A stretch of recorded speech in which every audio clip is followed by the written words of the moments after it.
కర్ణాటకలోని తుముకూరు జిల్లా చింపుగణహళ్లి గ్రామంలో ఉదయమే ఓ కుక్క గ్రామస్తులకు షాక్ ఇచ్చింది. ఆ కుక్క ఓ మహిళ శరీర భాగాన్ని నోట కరుచుకొని తిరుగుతూ ఉంది. గ్రామస్తులు ఆ కుక్కను చూసి షాక్ అయ్యారు. ఆ కుక్కని బెదరగొట్టారు. నోట్లోని మహిళ చేతి భాగాన్ని వదిలేసి వెళ్లిపోయింది ఆ కుక్క. వెంటనే పోలీసులకు సమాచారం ఇచ్చారు. ఆ మొక్కని ఎవరో పట్టుకోకుండా కాపలాగా అక్కడే ఉన్నారు. పోలీసులు వెంటనే వచ్చి ఆ చేయిని గమనించారు. ఆ చేతి వేలికి బంగారు ఉంగరం ఉంది. గోర్లకు నెయిల్ పెయింటింగ్ కూడా ఉంది. దీంతో ఎవరో కావాలని హత్య చేశారు. ఆమె ఒంటి మీద నగల కోసం మాత్రం కాదని పోలీసులకు అర్థమైంది. మరోవైపు పోలీసులు ఆ గ్రామ పరిధిలో ఇంకా వెతకటం మొదలు పెట్టారు. గ్రామస్తుల సాయం కూడా తీసుకోగా మహిళకు చెందిన శరీర భాగాలు దాదాపు 10 దొరికాయి. కానీ తల మాత్రం దొరకలేదు. ప్రత్యేక టీంలో రంగంలోకి దిగగా మొత్తం 18 చోట్ల మహిళ శరీర భాగాలు దొరికాయి. కానీ ఒక్క క్లూ కూడా లేదు. ఇక ఒంటిపై ఉన్న బట్టలు కూడా ఎక్కడున్నాయో తెలియదు. మరోవైపు శరీర భాగాలు చాలా ప్రొఫెషనల్ గా కట్ చేసి ఉన్నాయి. కేవలం జాయింట్స్ లోనే కట్ చేయబడి ఉన్నాయి. పదునైన కత్తి వాడారు హంతకులు. తల మాత్రం దొరకకపోవడంతో ఆ మహిళను గుర్తించడం ఇబ్బందిగా మారింది. ఎందుకంటే గ్రామీణ ప్రాంతాల్లో ఎక్కడా కూడా సీసీ కెమెరాలు లేవు. దీంతో మెయిన్ రోడ్స్ మీద ఉన్న బిల్డింగ్స్ చుట్టుపక్కల ఉన్న సీసీ కెమెరాలను పరిశీలించారు పోలీసులు. ఇంతలో పోలీస్ స్టేషన్ కి ఓ మిస్సింగ్ కేసు వచ్చింది. సరిగ్గా అదే సమయంలో ఆ మహిళ తల కూడా చాలా దూరంలో పోలీసులకు దొరికింది. బెల్లావేకు చెందిన కార్పెంటర్ బసవరాజు అనే వ్యక్తి తన భార్య ఆగస్టు 3, 2025 నుంచి కనిపించడం లేదని పోలీసులకు ఫిర్యాదు చేశాడు. తన భార్య పేరు బి లక్ష్మీదేవి, వయసు 42 ఏళ్లని చెప్పాడు. పోలీసులకు దొరికిన తలను చూపించగా తన భార్యనని గుర్తించి కన్నీటి పర్యంతమయ్యాడు భర్త బసవరాజు. ఆగస్టు 3న తమ కూతురు తేజస్విని చూసేందుకు హనుమంతపురం వెళ్ళింది. ఆ తర్వాత తిరిగి రాలేదు. కానీ నా కూతురికి ఫోన్ చేస్తే అమ్మ రాలేదని చెప్పిందని పోలీసుల ముందు బోరున విలపించాడు. అంటే ఈ మధ్యలోనే హత్య జరిగింది. అయితే భార్యని ఇలా మొక్కలుగా నరికి చంపేంత శత్రువులు లేరని మాత్రం చెప్పాడు బసవరాజు. దీంతో అత్యాచారం చేసి చంపారేమోనని పోలీసులు భావించారు. మరి హత్యకు గురైన మహిళ ఎవరో తెలిసిపోయింది. మరి చంపిందెవరు? ఇది తేల్చే పనిలో పడ్డారు పోలీసులు. మెయిన్ రోడ్ మీద ఉన్న సీసీ కెమెరాల ఫుటేజ్ పరిశీలించారు. చివరకు ఓ తెల్లటి ఎస్యూవీ అనుమానాస్పదంగా కనిపించింది. కానీ దానికి నెంబర్ ప్లేట్ ముందొకటి, వెనుక వైపు మరొకటి ఉన్నాయి. బానెట్ కూడా కొంచెం తేడాగా ఉంది. దీంతో ఆ వాహనం ఎవరిదా అని పోలీసులు వెతకడం మొదలు పెట్టారు. ఒక నంబర్ మాత్రం అందులో ఫేక్ అని తేలింది. మరో నంబర్ ను పోలీసులు వెతకగా ఓ తెల్లటి ఎస్యూవీని తమ గ్రామ ప్రాంతంలో చూశామని కొరాటగరే స్థానికులు పోలీసులకు చెప్పారు. అయితే ఒకే వ్యక్తి 2 నకిలీ నంబర్లతో ఎందుకు నడుపుతున్నాడు? ఈ హత్యతో అతనికి సంబంధం ఉందా అని పోలీసులు విచారణ చేయగా సతీష్ అనే వ్యవసాయదారుడికి చెందిందని తేలింది. సతీష్ ఫోన్ రికార్డ్స్ పరిశీలించగా స్విచ్ ఆఫ్ అని వచ్చింది. సరిగ్గా మృతురాలు మిస్ అయిన 3వ తేదీ నుంచి స్విచ్ ఆఫ్ గా ఉంది. ఏదో సంబంధం ఉందని గ్రహించారు. పోలీసులకు వెహికల్ రికార్డ్స్ ద్వారా అతని ఫోటోతో పాటు వివరాలు కూడా దొరికాయి. అతను చిక్కమగళూరులో ఉన్నాడని తెలుసుకున్న పోలీసులు మఫ్తీలో వెళ్లి అతను అలాగే అతని పక్కనే ఉన్న స్నేహితుడైన కిరణ్ కూడా ఆ గుడి దగ్గర పట్టుకున్నారు. కానీ వాళ్ళను విచారణ చేయగా తమకేమీ తెలియదన్నారు. మాకు ఆ మహిళ ఎవరో కూడా తెలియదు, మేమెందుకు చంపుతామని చెప్పారు. అయితే ఆ ఎస్యూవీ పలువురు చేతులు మారిందని గుర్తించి అసలు ఓనర్ ఎవరాని విచారణ చేయగా ఆ కారు సతీష్ పేరు మీదే ఉంది. కానీ అసలు ఓనర్ మాత్రం వేరు. అతని పేరు డాక్టర్ ఎస్ రామచంద్రయ్య. తుమకూరులో పేరున్న డెంటిస్టు. అలానే ఈ సతీష్ ఏం అమాయకుడు కాదు. ఇక్కడే సతీష్ కూడా దొరికిపోయాడు.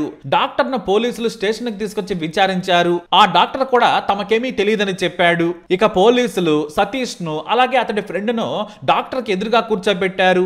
అంతే, ఆ డాక్టర్ కి ముచ్చెమటలు పట్టాయి. ఇక్కడే సంచలన విషయాలు కూడా తెలిసాయి. మృతురాలు లక్ష్మీదేవి ఎవరో కాదు, స్వయాన ఈ డాక్టర్ రామచంద్రయ్యకు పిల్లనిచ్చిన అత్త.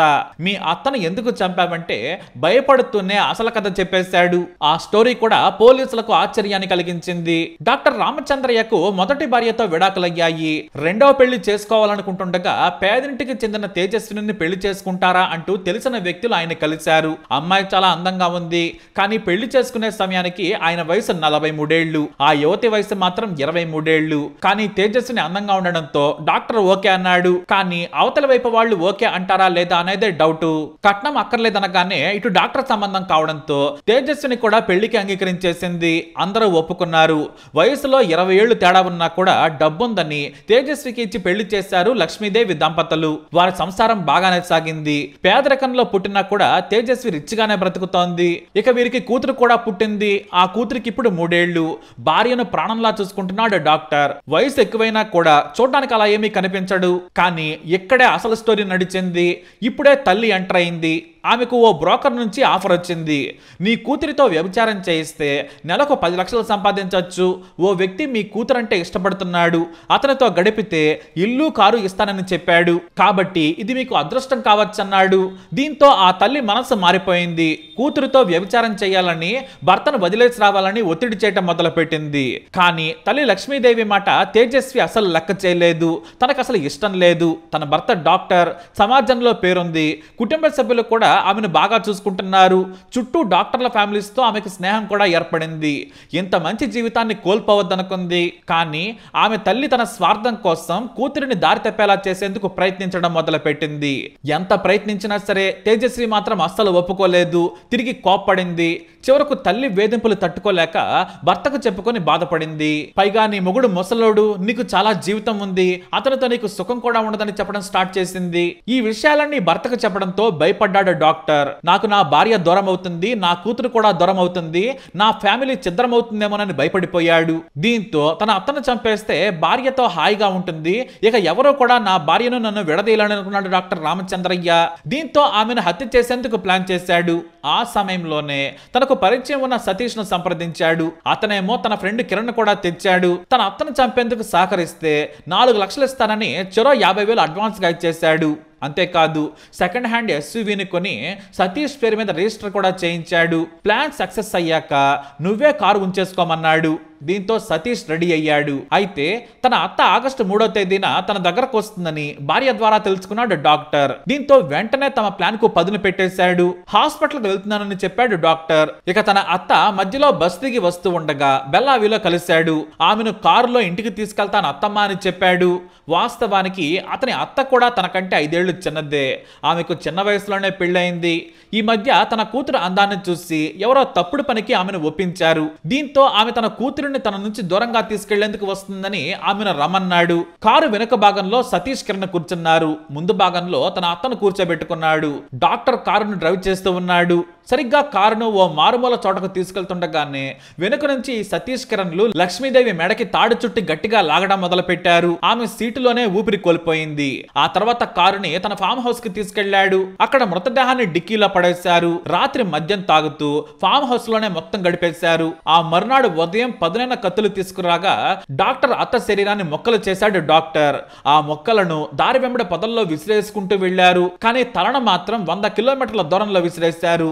ఆ తర్వాత ఏమీ తెలియనట్లే ఎవరి పనిలో వారు బిజీ అయిపోయారు. కానీ ఎస్యూవీకి అత్తెలివితో సతీష్ వెనుక ఓ నెంబర్ ప్లేట్ ని, ముందో నెంబర్ ప్లేట్ ని తగిలించాడు. అలా ముగ్గురు దొరికిపోయారు. కానీ డాక్టర్ మాత్రం నేను జైలుకి వెళ్ళినా నా భార్య నా కూతురు నాతోనే ఉంటారు, నాకు అదే కావాలి. ఒకవేళ నా అత్త బ్రతుకుంటే వ్యభిచారం చేయించేది. ఆమె తప్పుడు మనిషి, అనైతిక పనులు చేస్తూ సంతోషంగా బ్రతుకుతున్న కూతురి జీవితాన్ని నాశనం చేద్దాం అనుకుందని పోలీసుల ముందు చెప్పాడు డాక్టర్. అలా అత్తకు ఎముడై చంపి జైలుకి వెళ్ళాడు. కర్ణాటకలో ఈ కేసు సంచలనం సృష్టించింది. మరి ఈ కేసుపై మీరేమంటారు? మీ అభిప్రాయాన్ని కమెంట్ ద్వారా తెలియజేయండి. ఈ వీడియో అప్డేట్స్ కోసం మా ఛానల్ ఫాలో అవ్వండి. అలాగే తప్పకుండా సబ్స్క్రైబ్ చేసుకోండి.